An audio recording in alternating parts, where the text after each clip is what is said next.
Perbandaran atau urbanisasi ialah penambahan kadar penduduk di sesuatu bandar akibat dari migrasi penduduk luar bandar dan penambahan penduduk secara semula jadi di bandar.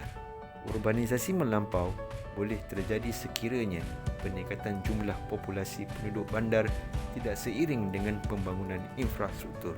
Malaysia merupakan antara salah satu negara Asia yang dikaitkan dengan urbanisasi melampau.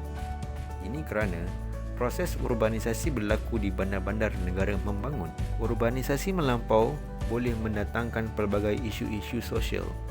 Ini disebabkan kemudahan seperti pusat pentadbiran, pusat sosial dan ekonomi serta pusat pendidikan tertumpu di beberapa bandar tertentu sahaja.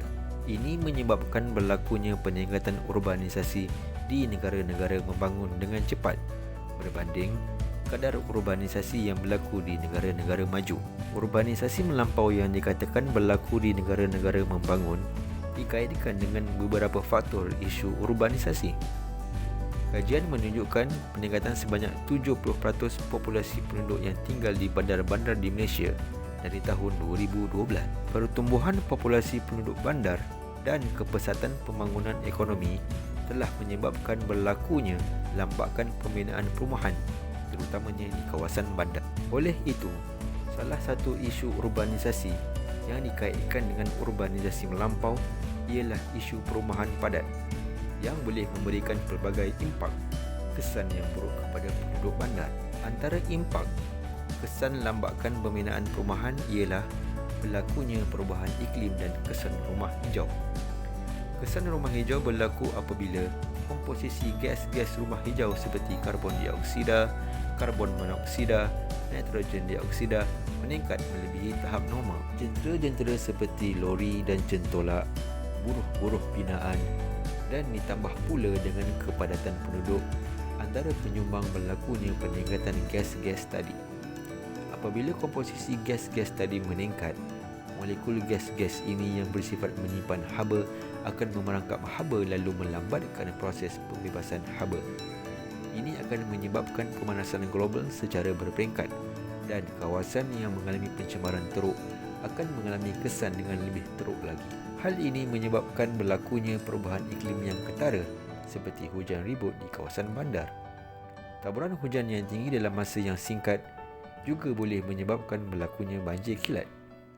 Situasi ini akan bertambah buruk lagi jika terdapat lambakan pembinaan perumahan pencakar langit yang tidak terancam serta tidak mempunyai sistem parit dan saliran yang sempurna.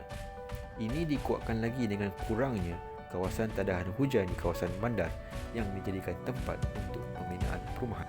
Selain isu pencemaran dan bencana alam, terdapat juga isu lain yang melibatkan isu perumahan padat, iaitu harga rumah yang terlalu mahal.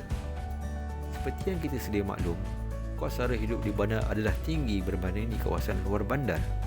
Jadi, tidak mustahil kos bahan mentah menjadi mahal. Salah satu faktor yang menyebabkan kos bahan mentah mahal adalah disebabkan kenaikan harga petrol. Hal ini kerana kebanyakan aktiviti pembinaan berkait dengan penggunaan petrol. Sebagai contoh, pengeluaran bahan-bahan yang digunakan, pembungkusan dan penghantaran semuanya melibatkan penggunaan petrol. Isu tenaga kerja juga menyumbang kepada salah satu masalah. Pekerja pembinaan perumahan melibatkan banyak pekerja profesional dengan taraf pendidikan yang tinggi seperti jurutera dan arkitek, selain daripada pekerja yang kurang berpendidikan. Hal ini akan menyebabkan harga rumah meningkat disebabkan pekerja pembinaan perumahan mahukan gaji yang tinggi atau setimpal dengan taraf pendidikan yang mereka perolehi. Pemaju tanpa ragu-ragu akan mengenakan kos yang tinggi kepada pembeli. Masalah kenaikan harga rumah akan menjadi satu masalah kepada penduduk bandar untuk memiliki rumah, terutamanya golongan yang berpendapatan sederhana.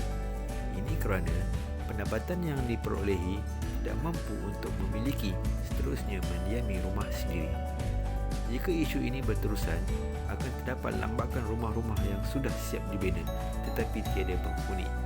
Seterusnya boleh menjadi tempat bermulanya berlaku masalah-masalah sosial yang lain. Kesan perumahan yang padat boleh memberi kesan negatif terutamanya kepada kualiti kehidupan di bandar di samping mengalami kos sara hidup yang tinggi. Untuk mengelakkan terjadinya urbanisasi melampau, ahli-ahli sosiologi berpendapat perlunya pengalihan fungsi bandar untuk mengelakkan satu-satu bandar itu menjadi tumpuan migrasi. Dengan perkongsian bandar tadi dapat mengurangkan pemusatan di suatu-suatu bandar dengan menggunakan kemudahan teknologi yang canggih. Dengan adanya perkongsian bandar tadi dapat mewujudkan kawasan penempatan bandar yang selesa dan harmoni.